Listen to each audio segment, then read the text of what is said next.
வணக்கம். இது crime time. நான் மகாலிங்கம் பொன்னுசாமி.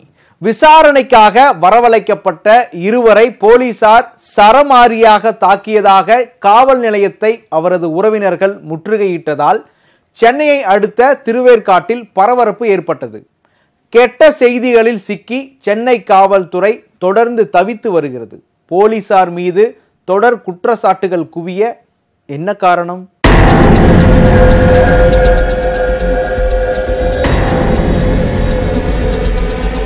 சென்னையில் விடுப்பு தர மறுத்த விவகாரத்தில் பைக்கில் சென்ற காவலரை மற்றொரு காவல் ஆய்வாளர் தள்ளிவிட்ட சம்பவம் தமிழக காவல்துறையில் பரபரப்பாக பேசப்படுகிறது.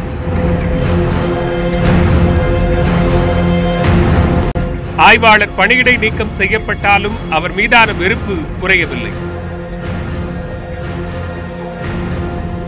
சென்னை கோயம்பேடு காவல் நிலையத்தில் பணியாற்றிய தலைமை காவலரே பெண்ணுடன் சேர்ந்து பாலியல் தொழிலில் பணம் பறித்தது காக்கி சட்டை மீதான மதிப்பை இன்னும் குறைக்கும் சம்பவமாக பார்க்கப்படுகிறது. இந்நிலையில் திருவேற்காட்டில் இன்னொரு சம்பவம் நடந்துள்ளது.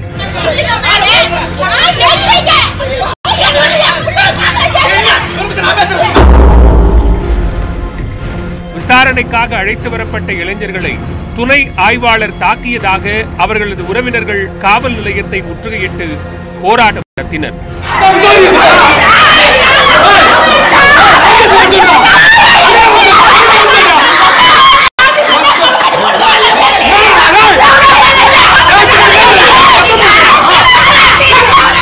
என்ன நடந்தது?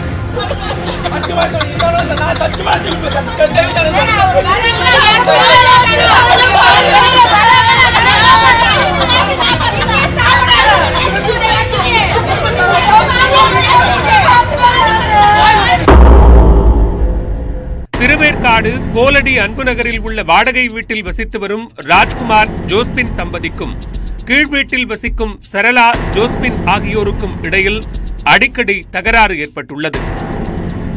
சில தினங்களுக்கு முன்பு நடந்த மோதலில் சரளா அவரது கணவர் செல்வநாதன் 2 பேரும் படுகாயமடைந்தனர்.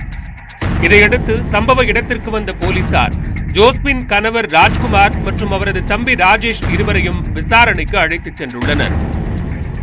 இருவரையும் உதவி ஆய்வாளர் குமரன் காவல் நிலையத்தில் வைத்து சரமாரியாக தாக்கியதாக கூறப்படுகிறது.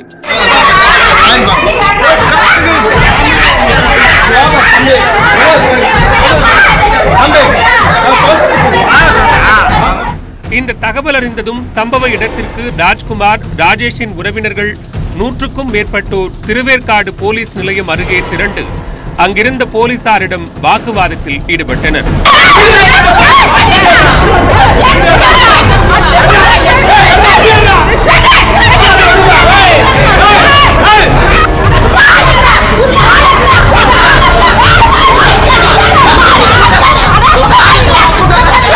பொதுமக்கள் போலீஸ் நிலையத்திற்குள் செல்லாத வகையில் காவல் நிலையத்தின் இரும்பு கதவுகளை போலீசார் பூட்டினார்கள்.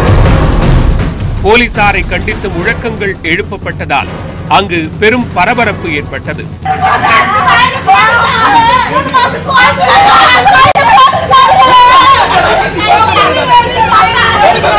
இதனையடுத்து சம்பவ இடத்திற்கு சென்ற அம்பத்தூர் துணை ஆணையர் ஈஸ்வரன், பூந்தமல்லி உதவி ஆணையர் பாபு ஆகியோர் ஆர்ப்பாட்டத்தில் ஈடுபட்டவர்களிடம் பேச்சுவார்த்தையில் ஈடுபட்டனர்.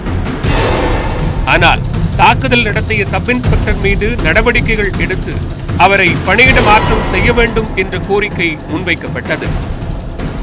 இந்த விவகாரத்தில் பாதிக்கப்பட்ட இரு தரப்பினர் மீதும் வழக்கு பதிவு செய்யப்பட்டு போலீஸ் ஜாமீனில் விடுவதாகவும் உதவி ஆய்வாளர் இவரையும் தாக்கியதாக கூறப்படும் சம்பவம் குறித்து விசாரணைக்கு உத்தரவிடப்பட்டுள்ளதாகவும் அறிக்கை வந்தவுடன் நடவடிக்கை எடுக்கப்படும் என்று உறுதி கூறியதால் போராட்டத்தில் ஈடுபட்டவர்கள் கலைந்து சென்றனர்.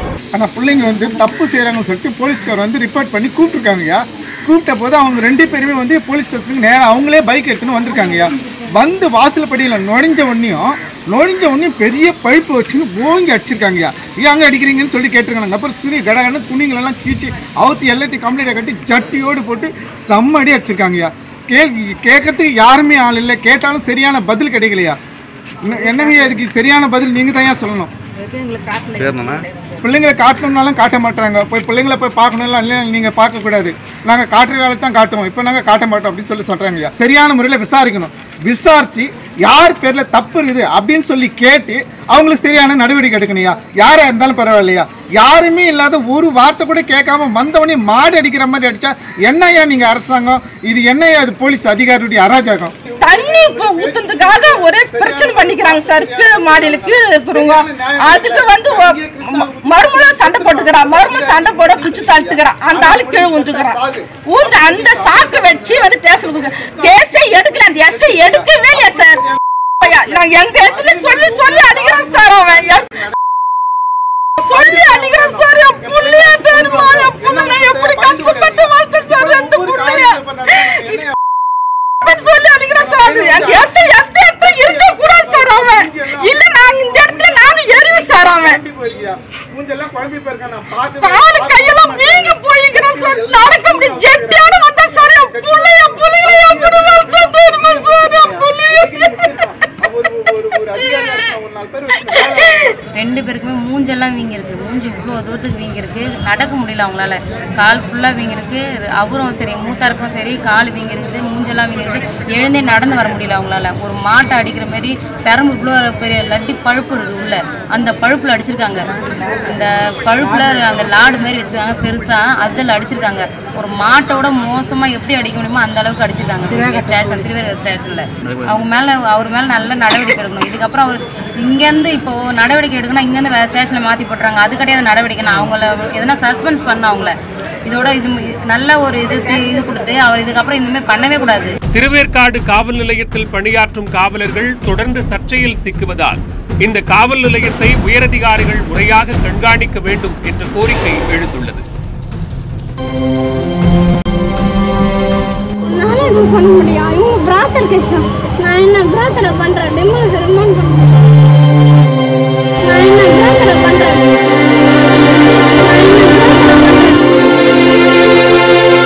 கடந்த 3 மாதத்திற்கு முன்னர் போலீசார் நடவடிக்கை எடுக்காததால் ரேணுகா என்ற பெண் இதே காவல் நிலையத்தின் முன்பு தீக்குளித்து உயிரிழந்த சம்பவம் குறிப்பிடத்தக்கது. மேலும் போலீசார் பொதுமக்களிடம் நிதானமாக நடந்து கொள்ள வேண்டும் என சென்னை காவல் ஆணையர் விஸ்வநாதன் அண்மையில் நடந்த நிகழ்ச்சியில் வலியுறுத்திய நிலையில் தொடர் சர்ச்சைகளில் போலீசார் சிக்கியுள்ளனர். போலீஸ் ஸ்டேஷனுக்கு வர்றவங்க ஒரு கஷ்டப்பட்டு வருவாங்க, ஒரு துன்பத்தில் வருவாங்க, வசதி இல்லாதவர்கள் நிறைய வருவாங்க. அவங்கள கடுமையான வார்த்தைகளை, அவங்க மனம் புண்படும்படியான வார்த்தைகளை நீங்கள் பயன்படுத்தாதீர்கள். மரியாதை யாராக இருந்தாலும் மரியாதையாக நடத்துங்கள். நல்ல வார்த்தைகளை பேசி முடிந்த அளவுக்கு உதவி செய்யுங்கள். நமக்கு அதுக்குத்தான் நம்மளுடைய பணியே சேவை செய்யும் பணி. மற்றவர்களுக்கு கஷ்டப்பட்டு வருவர்களுக்கு ஒரு உதவி செய்யும் பணி. அதுக்கு தான் நமக்கு சம்பளமே கொடுத்து வச்சிருக்காங்க. இது ஒவ்வொருத்தருடைய முகத்திலும் நீங்கள் அவர்களை நடத்தும் விதத்திலும் அவர்களுக்கு செய்யும் உதவியிலும் சேவையிலும் ஒரு முகத்தில் ஒரு மலர்ச்சி தெரியற மாதிரி நீங்க பண்ணீங்க.